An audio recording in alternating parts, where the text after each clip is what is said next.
Hi, thanks so much for coming today to the IFCBAA National Conference. It's so great to have Border Force present with us. So I'll start with you, Tim. We have Tim from ABF, the Deputy Commissioner of National Operations. May I ask you a question? From a national perspective, what emerging trends do you foresee in ABF? I think for us, obviously, we talk a lot about increasing volumes. So that's certainly an area that will challenge us going forward, just in terms of the number of goods and people, to be honest, that are crossing the border as we go forward. The other piece for us is that economic resilience that I think we offer as Australian Border Force, together with IFCBAA, in terms of making sure we facilitate the movement of legitimate goods across the border and how we can contribute to Australia's economic recovery post-COVID-19 will be an important part. The other element for us is the embedding of organised crime within our Australian supply chain and how we respond to that to ensure that the integrity of the supply chain is maintained at all times. Yeah, absolutely. It's so critical. So what role do you think that as licensed customs brokers and freight forwarders we play in that role? You play a critical role, particularly in that piece I talk about co-regulation.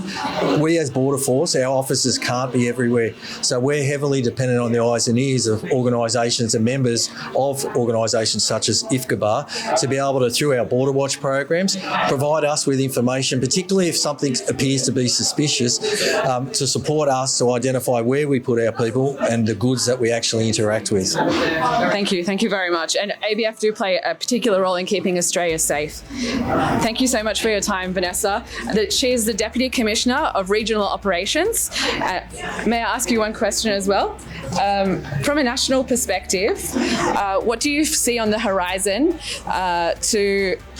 for us freight forwarders and custom brokers to legitimise border movements? I think it goes back to Tim's point about volume. So it's ensuring that we've got that seamless, effective process, which IFCBAA members help us with in terms of being able to facilitate that trade really seamlessly. So for us in the ABF, it's ensuring that we work together.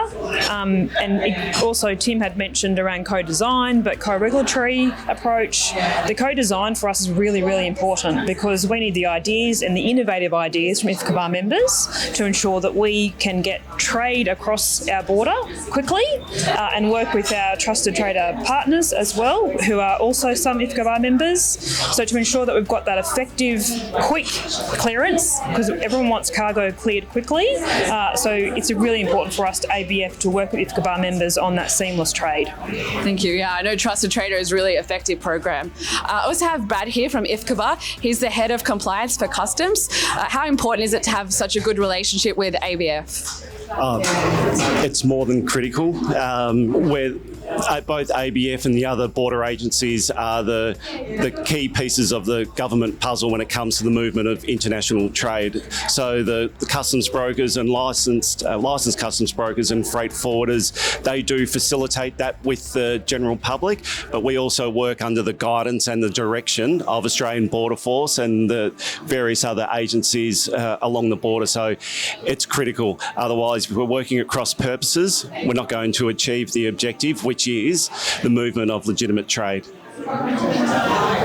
Thank you so much for your time, Tim and Vanessa and Brad, and thank you for working with industry. It's really important. Thank you. It's a pleasure.